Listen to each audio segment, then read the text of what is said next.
y la disminución también de la función renal. Bueno, ¿qué nos dice también? Aunque la presencia de la retinopatía diabética apoya el diagnóstico, su ausencia no excluye la existencia de nefropatía diabética. Esto, por ejemplo, hay que llevar en cuenta y también que es una de las causas principales de la enfermedad renal crónica. Entonces, como les había comentado, en enfermedad renal crónica, ahora vuelvo a decir, nefropatía diabética es una de las causas principales de ERC, que sería la enfermedad renal crónica. Nefropatía diabética, no se olviden de eso. Esto pasamos.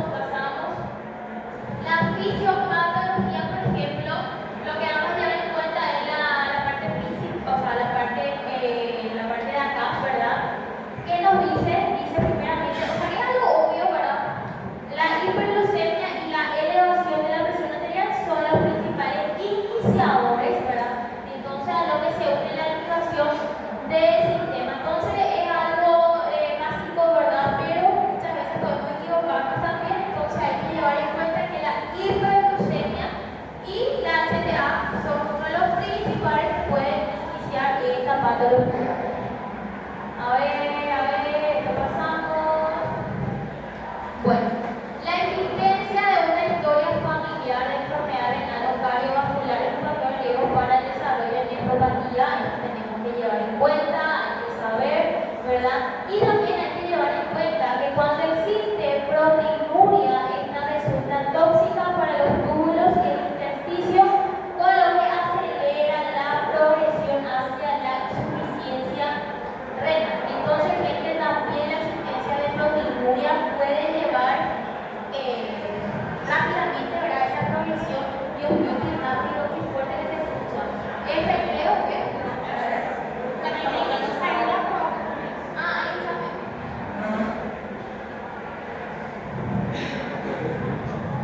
bueno, entonces, gente, como les dije, ¿verdad? La existencia de proteinuria también lleva una progresión rápida a enfermedad renal, insuficiencia renal y también la historia familiar, ¿ok? O sea, la genética, ¿verdad? Entonces, eso son cosas básicas que tenemos que llevar en cuenta. El cuadro clínico, obviamente, que vamos a llevar en cuenta y hay que saber qué seguimiento, ¿verdad? Son dos fases. Primeramente tenemos la preclínica y la clínica, ¿verdad? La diferencia, gente, es la albúmina, específicamente dice ahí. En la preclínica vamos a tener normalmente la albuminuria o elevada, y en la clínica vamos a tener más elevado, o sea que no hay mucho, o sea que no es tan diferente, ¿verdad? Porque los dos literalmente van a estar elevadas, pero la preclínica puede ser normal, ¿ok? Puede ser normal o puede ser muy elevada. En la clínica va a ser sí o sí muy elevada. Entonces, eso es algo que hay que llevar en cuenta, las dos diferencias. Y luego los factores de riesgo, ¿verdad? Que es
la orina.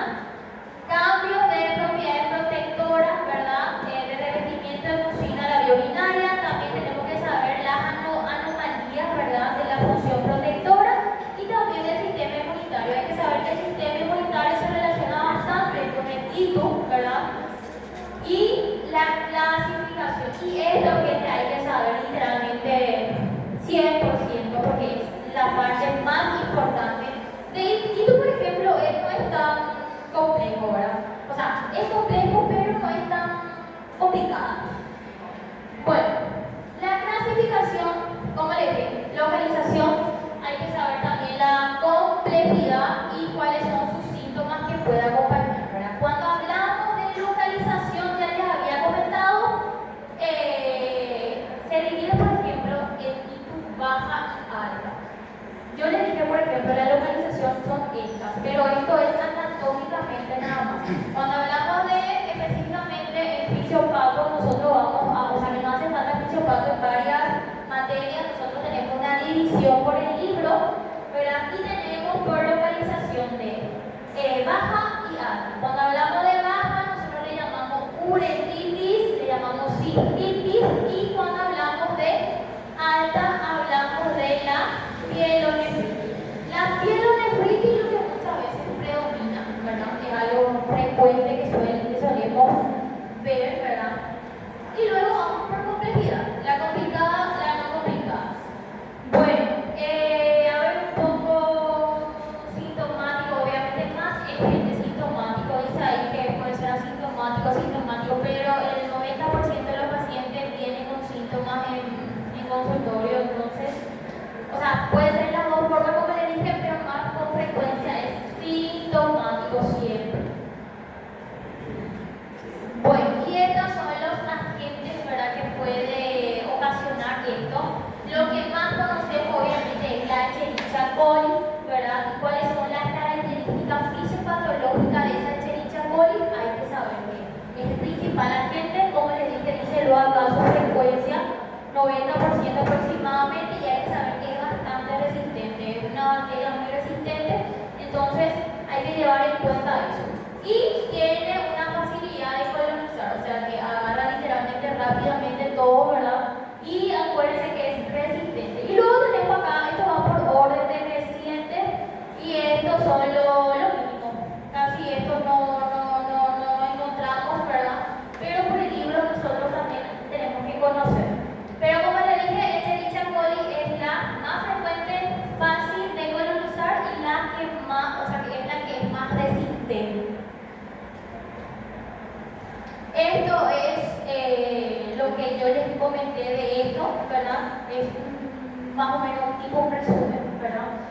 Bueno, colonización, como les dije, ¿verdad? Fácil colonizar, tiene una respuesta inflamatoria también, ¿verdad? Al menos hay que dar una leída a esto, ¿verdad? Para el examen. Pero no es tan complejo, porque ya esto es lo que a mí me interesa, que es esta parte. Las vías de infección, gente. La vía de infección hay que saber la frecuencia también, específicamente que es la ascendente, ¿verdad? ¿Qué es lo que pasa en la ascendente? Nosotros vamos a tener también colonización de las bacterias, pero específicamente en esta región que sería la periuretral, ¿verdad? Que sería descendiendo un poco la uretra, porque dice los periuretral. Entonces, sería en esa región. Luego hay que saber que va a alcanzar la vejiga. Cuando hablamos de vejiga, hablamos de una cistitis. O sea que si esa bacteria llega a la vejiga, esa infección se le va a llamar cistitis. Luego, si llega al riñón, pielonefritis, ¿verdad? A ver un poco, y es eso lo que hay que saber. Y estos tres, lleven en cuenta estos tres. Medioambiental es algo que no se suele ver tanto, ¿verdad? No es tan común.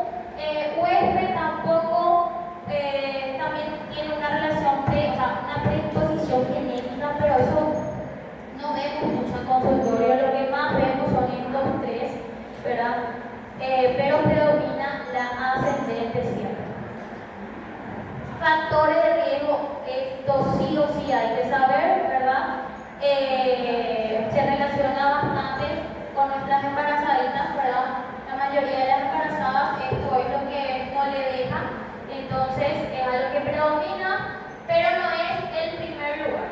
siempre va a ser la edad, el sexo obviamente es mujer. La verdad que no hay, ahora la mayoría de los hombres también son los que predominan esta enfermedad, entonces no hay algo definido si la causa, o sea que si es frecuente en mujeres o no.